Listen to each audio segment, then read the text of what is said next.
he's worried about the future. I don't want to end up like a lot of homeless people. We found this man standing outside the Roosevelt Hotel with his belongings on the sidewalk. It's a familiar place he first went to when he arrived to New York City as one of the more than 100,000 migrants and asylum seekers who have come looking for refuge since last spring. The Roosevelt is the arrival center for migrants and asylum seekers during what the city has called an ongoing crisis. The Roosevelt sent us to a shelter in Brooklyn, and we stayed there like for almost 3 months.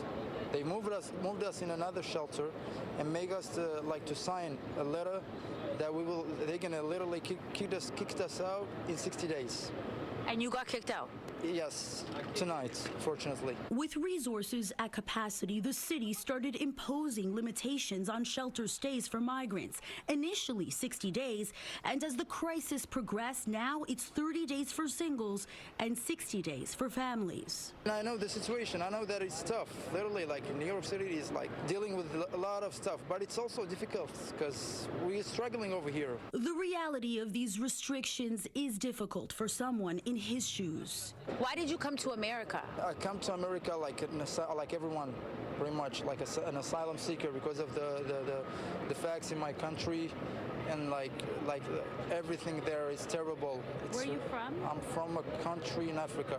Following the lead of countless others, he crossed the U.S.-Mexico border into the United States in pursuit of a better life. I crossed the border by smuggling, like pretty much like every single person here. He paid those human smugglers everything he had and more. Every single penny, everything. Actually, you had to borrow some money from others, from like my relatives. We suffered over there a lot. As a single young man in his 20s, he was willing to risk it all for freedom. To save myself from those monsters in my country, basically. He traveled through several continents and countries. Africa, Turkey, South America, and then to America, like Mexico, yeah. He knew then, and even more so now, how dangerous the illegal journey into the United States is. The federal government has long documented that many die trying to do what he did. Now he's reflecting. Does this feel like it's better?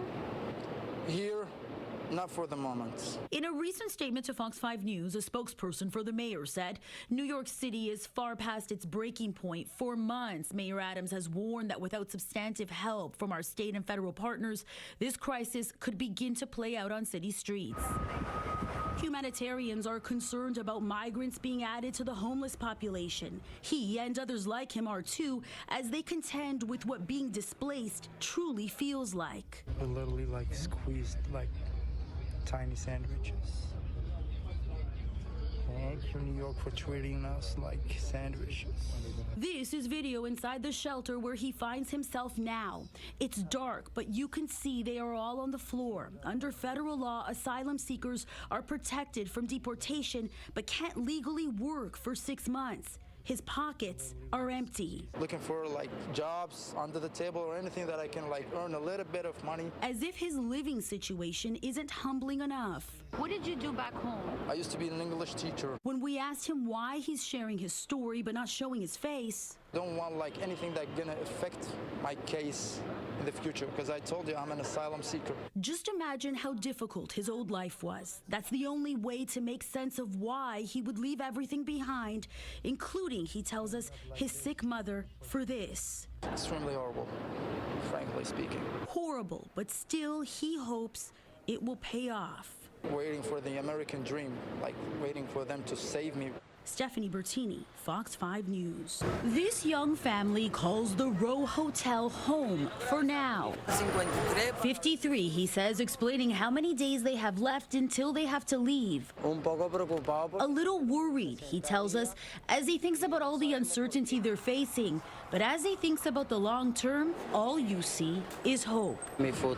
My future, good things for my children, stability and tranquility, he says. The children, 6 and 3 years old, were with him and his wife as they left Venezuela, a nation in the midst of a humanitarian crisis, and made the illegal journey into the United States. I got out of Venezuela from Colombia, he says, telling us they went through 8 countries before crossing the U.S.-Mexico border. into Texas. Touching American soil was the goal, he explains, but the destination was always New York City, where they arrived in a bus, like so many other asylum seekers. Nueva York. New York, I will explain it to you. Us immigrants, many of us, we come here for stability for our children. Here, we hear they will help us. City officials say almost 150,000 asylum seekers have come to New York City seeking shelter since last spring. Each week, the number goes up as the city is in the midst of a migrant crisis. Resources are at capacity. The Row Hotel is one of more than 200 emergency shelters established by New York City for migrants. But the demand is so great, restrictions are now in effect, putting limits on shelter stays. We met this family shortly after they were given a 60-day notice to vacate after living in the hotel for months. It's a little stressful, he says. Pero vamos con la fe. It is faith, determination, and the push for a better life that fuels migrants and asylum seekers to fight for what so many of them explain in one short phrase. Sueño americano. The American dream, he says. But now that he's here, he tells us he understands how complicated that American dream can be. Estoy esperándolo. I am waiting for the work papers, he says. Immigration matters take time. The family has applied for asylum like many Venezuelans do. Right now, they're waiting on a decision from the federal government that will determine the rest of their lives. In Venezuela, poverty, corruption, and danger is reality. When you have two young children, it feels like a death sentence, he says. Yo siento que I think in America, the stability, it's very tranquil. Tranquility and stability is worth everything when you're from a society that's in the midst of a humanitarian crisis. So even though they can't work and don't know where they will be living when the 60 days is up, for them, this is worth it. la situación que estamos The pasando. situation we are going through, he says, it's all for his boys to have the kind of childhood he never knew in a country where they can grow up to be whatever they have the potential to be.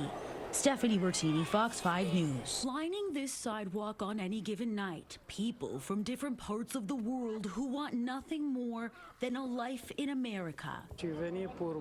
I came to register at immigration, says this man from Guinea, West Africa. He's been in New York City for only 2 weeks, he says, telling us after traveling through several countries guided by the human smugglers he paid, he crossed the border illegally from Mexico into the United States. Here, he hopes to be granted asylum. He says poverty, danger, and social unrest in his country forced him out.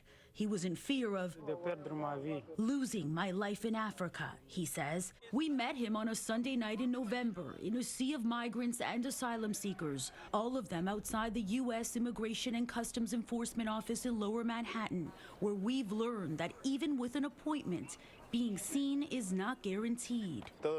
This line is always here, says this asylum seeker from Ecuador, telling us it's well known in the migrant community that the demand on the New York City ICE office exceeds the number of people that can be seen daily.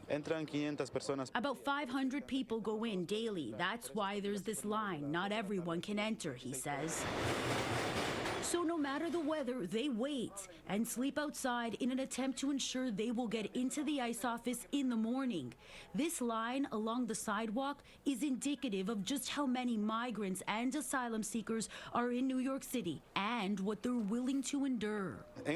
In this line, there doesn't exist a bathroom, he says. No bathrooms, and for many of them, no familiar faces. Are you family, friends?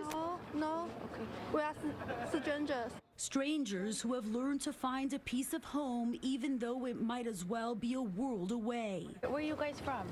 We are from China. You're all from China? Yeah. In the loneliest times, somebody who speaks your language can be just as good as someone you know. We all want to stay in America. You need to go to immigration tomorrow? Yeah. ICE there. You have to go to ICE? These asylum seekers from India tell me the life they left behind India is dangerous. is much more complicated than their main challenge on this night. Cold. Yeah, cold. You're feeling cold. Yeah. Blankets and cardboard boxes provide some relief from the cold overnight, but clearly this is far from ideal. You can see they're doing what they can to keep warm, and if you take a closer look, you'll notice they're doing what they can to comfort one another, and that's whether they know each other or not. From sharing food to engaging in a little conversation, they all know all too well how stressful waiting can be.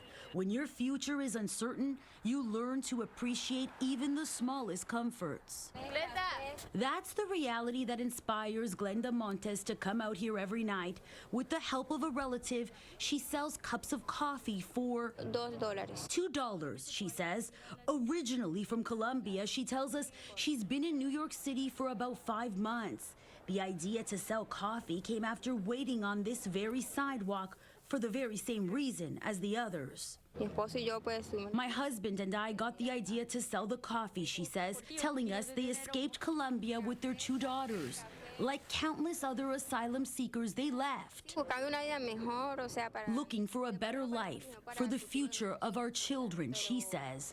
Refugees, asylum seekers, and migrants leave their countries for different reasons, but for many, it's because they are in fear. Crime, war, extreme poverty, social injustice, and political or religious oppression are some of the reasons they decide to leave their homes. In order to be granted asylum in the United States, a person must prove credible fear of persecution or torture. There's many stories of different people coming in different ways, different stories of the journey, she says. It's well known that journey into the United States is dangerous. Many lose their lives while illegally crossing the U.S.-Mexico border. For those who make it, there is often a long road ahead. Settling in a new country is far from easy, especially without a support system. I want to return home, this woman says. I don't have anyone to help me with my daughter, she tells us, right after she tucked her daughter in where only blankets provide a barrier from the pavement. Clearly defeated, she didn't expect to turn around after making the illegal journey into the U.S. from Ecuador. Con los coyotes. With coyotes, yes, she says. Coyotes is a term used to refer to those who smuggle humans into the United States. Homeland Security Investigations, or HSI, targets and investigates all links in the human smuggling chain, including overseas recruiters and organizers. But look no further than the sidewalk here to see the enforcement isn't working well enough. The federal government is aware of the backlog at the New York City ICE office. In a statement, a spokesperson said U.S. Immigration and Customs Enforcement continues efforts to address processing delays. We've confirmed after crossing the southwest border, non-citizens, including asylum seekers, are told to schedule an appointment within 60 days at the ICE office where they reside. Also, in the statement from ICE, we were told the New York City office has capacity to see approximately 600 non-citizens a day on average, depending on the complexity of each case. Over the course of several weeks, we came to the area several times. We talked to people on and off camera, not just in the dark, but also under daylight. On this Friday morning in November, we found a lot of people eager and ready for the doors to open. The ICE office operates Monday to Friday, starting at 8 a.m. I passed the whole night here, says this man from a country in Africa. Oh, blanket? Blanket. With a blanket in that plastic bag and immigration paperwork in that file folder, he and a few others with him were waiting to get in. But on this day, by 9:30 in the morning, it's closed, says this man from Ecuador, clearly disappointed. A man here told me a security guard said, come on Monday at 3 a.m., this man from Cuba tells us. As federal employees who work at the location handed out information, a paper which explains in several languages what to do next, we watched a range of emotions in the crowd, from angst to confusion to downright sadness. It's not easy, says this man from Venezuela, clearly at a breaking point. I left the country thinking everything is easy, but the situation is not how one thinks of it.